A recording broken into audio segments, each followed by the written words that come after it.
कहानी दिल का राजा और बस्ती की रानी भाग 6 विरासत का टकराव।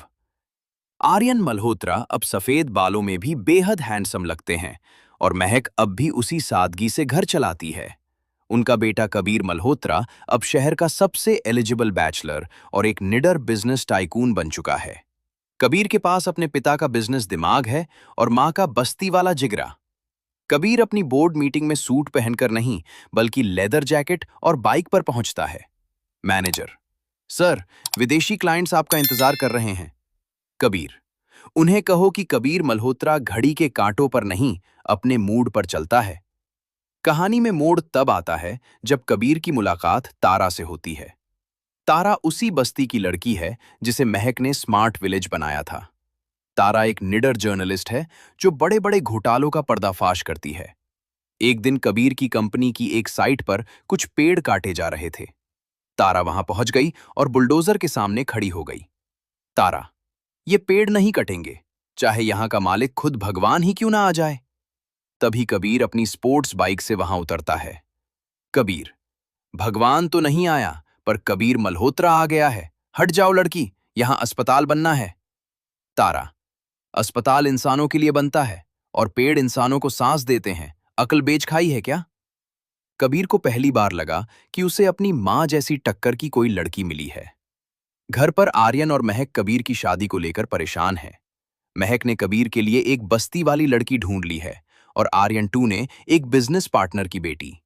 महक जब तारा को घर लाती है, ये जाने बिना कि वो कबीर से लड़ चुकी है, तो घर में कॉमेडी का माहौल बन जाता है। महक: आर्यन देखो, ये लड़की कितनी गुणी है, अखबार में लिखती है। आर्यन: अरे महक, ये वही है जिसने कल हमारे ऑफिस के बाहर धरना दिया था। कबीर कमरे में आते हुए: मम्मा, ये आफत यहां क्या कर रही है। तारा: ओए अमीरजादे, तमीज से बात कर, वरना तेरा इंटरव्यू ऐसा छापूंगी कि लोग तुझे पहचानना भूल जाएंगे। तारा को एक ऐसी फाइल मिलती है जिससे पता चलता है कि आर्यन के पुराने दुश्मनों के बच्चे अब कबीर को फंसाने के लिए ड्रग्स और हथियारों का धंधा मल्होत्रा ग्रुप के गोदामों से कर रहे हैं। एक रात तारा को उन गुंडों ने पकड़ लिया।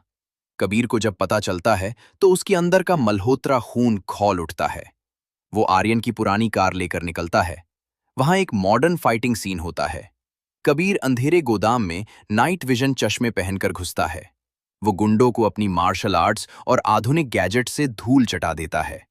तभी एक गुंडा तारा पर बंदूक तानता है, लेकिन तारा अपनी बेल्ट से उसका हाथ मरोड़ देती है और कबीर उसे एक सुपर पंच मारकर दीवार के पार कर देता है।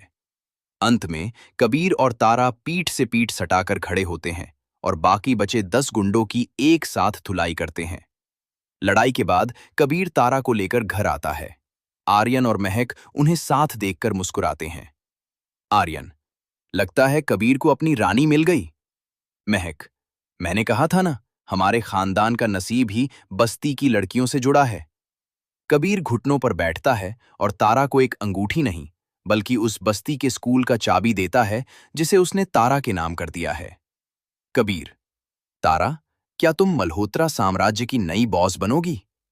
तारा: शर्त एक ही है, शादी के बाद हम हनीमून पर स्विट्जरलैंड नहीं, ऋषिकेश जाएंगे। पूरी बस्ती में ढोल बजते हैं। आर्यन, महक, कबीर और तारा एक साथ डांस करते हैं। विरासत आगे बढ़ चुकी है और प्यार अब भी उतना ही सच्चा है। The legacy continues. क्या आप कबीर और तारा की शादी का हिस्सा पार्ट 7 देखना चाहेंगे, जिसमें कोई नया विलन आए।